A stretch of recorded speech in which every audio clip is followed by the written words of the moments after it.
Bonjour à toi, j'espère que tu vas bien et que tu es rempli d'une belle énergie. Aujourd'hui, je te retrouve pour te raconter une histoire.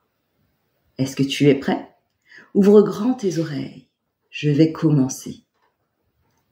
Cric, crac, l'histoire sort du sac. Mon histoire, je la tiens de ma mère, qui la tient de ma grand-mère, qui la tient de mon arrière-grand-mère, qui la tient de je ne sais plus. Mais peu importe, cette histoire a voyagé jusqu'à moi. Et peut-être que si tu es attentif, elle voyagera aussi jusqu'à toi. Et alors, tu pourras la glisser au creux de l'oreille de quelqu'un que tu aimes. Ainsi pourra-t-elle poursuivre son voyage. Mon histoire se passe aux confins de l'univers. C'était au commencement de tout et de rien et de tout à la fois. Dans le vide absolu, une force ancienne sommeillait. C'était une énergie pure, sans forme ni substance, qui attendait patiemment le moment de pouvoir se manifester. En ce temps-là, le monde était silencieux. Mais dans ce silence, on pouvait, si l'on était attentif, voir passer, nuit après nuit, une étoile filante qui traversait le ciel nocturne, laissant derrière elle une traînée étincelante, juste sur son passage. Nébula, c'était son nom. Nébula aimait voyager de planète en planète. Elle était en quête d'aventures et de frissons, elle qui n'avait jamais rencontré personne. Dans l'univers infini, elle n'avait jamais croisé qui que ce soit, pas une seule âme qui vive. Elle se sentait donc un peu seule. Un soir, qu'elle était un peu triste et qu'elle commençait à perdre espoir, elle la vit, là, juste là, toute petite, devant ses yeux, une planète. Elle était si ronde, elle était si belle, elle était si bleue, d'un bleu qui rend heureux. Alors Nébula, ce soir-là, décida que c'est là-bas qu'elle se rendrait, là-bas qu'elle traverserait le ciel nocturne. Et c'est ainsi que Nébula descendit sur la terre, avec la ferme intention d'y découvrir quelque chose d'extraordinaire. Et quelle ne fut pas sa surprise lorsqu'à peine arrivée, elle le vit, là, juste là, étendu dans l'herbe verte et tendre, endormi, au pied d'un arbre majestueux. C'était un enfant. Le cœur de Nébula faisait des bonds dans sa poitrine. Enfin, elle l'avait trouvé, le trésor qu'elle avait tant cherché. Elle n'était plus seule désormais. Alors, elle décida de s'approcher de l'enfant, tout doucement, tout doucement. Elle ne voulait pas le réveiller, elle ne voulait pas l'effrayer. Alors, à pas feutrés, elle avança, tout doucement, tout doucement. Et plus elle avançait, plus elle se sentait inspirée, transportée. La nature splendide lui murmurait des secrets. Il y avait dans ce lieu quelque chose de spécial. Arrivée à la hauteur de l'enfant, Nébula le contempla un instant.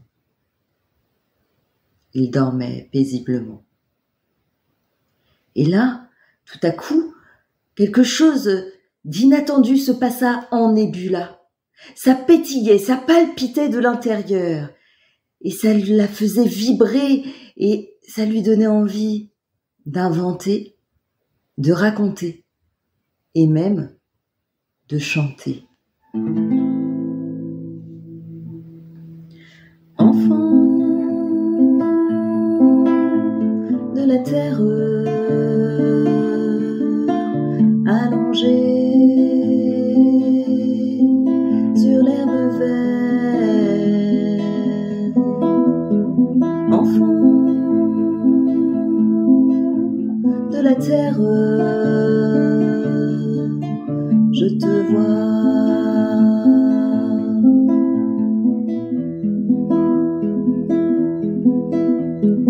Enfant de la terre, allongé sur l'herbe verte. Enfant de la terre, je te vois pour la première fois.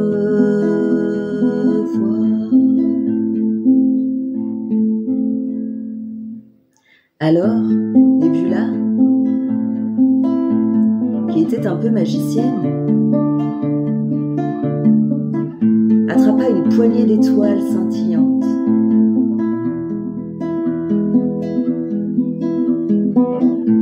Elle les contempla un instant, virevoltant au-dessus de l'enfant. Et sur son visage, un sourire s'éclaira. Nébula ferma les yeux pour se connecter à l'enfant. Et elle fut immédiatement transportée dans ses rêves à lui. Elle y découvrit des mondes aux couleurs chatoyantes, peuplés de personnages extraordinaires.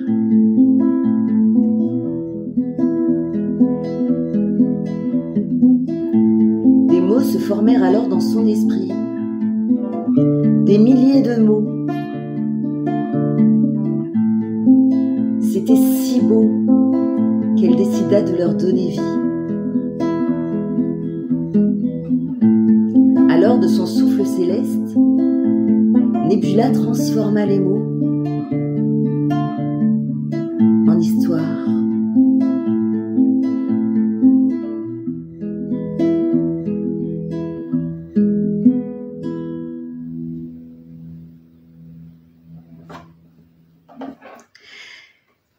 Quand l'enfant s'éveilla, Nébula lui conta sans compter des récits incroyables. Enfin, elle partageait l'aventure avec quelqu'un. Elle n'était plus seule et lui non plus. Les histoires étaient parfois effrayantes, parfois touchantes, parfois amusantes, mais toujours palpitantes. Nébula, à travers les histoires, raconta à l'enfant le monde, la vie. Il y découvrit le pouvoir de l'empathie, la force de l'amitié et la force de l'amour. Elle lui enseigna le courage, la détermination et l'importance de toujours croire en ses rêves, d'aller au bout de ce qui nous appelle. Et c'est ainsi que Nébula, chaque soir, rendit visite à l'enfant pour lui raconter des histoires. Et c'est comme ça que sont nées les histoires, nées des rêves et de l'imagination de cet enfant. Mais Nébula a poursuivi son voyage autour de la terre. Elle était en quête d'oreilles prêtes à entendre ce qu'elle avait à raconter. Alors peut-être que toi aussi, si tu prêtes attention, la nuit, là quand tu es dans ton lit, juste avant de t'endormir, peut-être que si tu fais vraiment attention, tu pourras l'entendre te chuchoter au creux de l'oreille des mots, toujours des mots, afin que toi aussi, tu puisses écrire ta propre histoire. Alors n'oublie pas de toujours écouter ce que tes rêves ont à te dire et de laisser ton imagination s'envoler toujours plus haut. Parce que c'est elle qui te guide et c'est elle qui t'éclaire à jamais.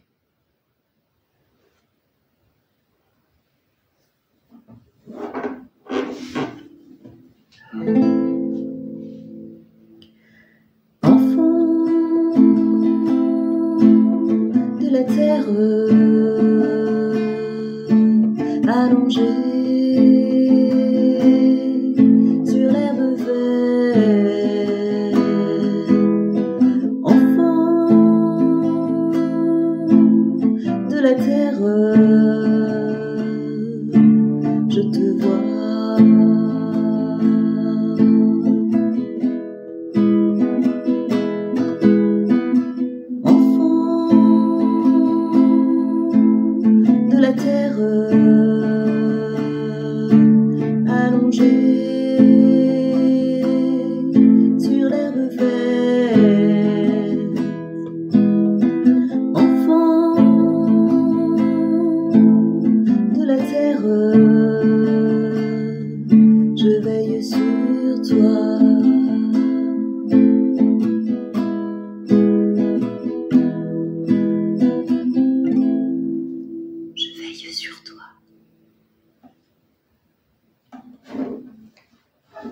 J'espère que cette histoire t'a plu.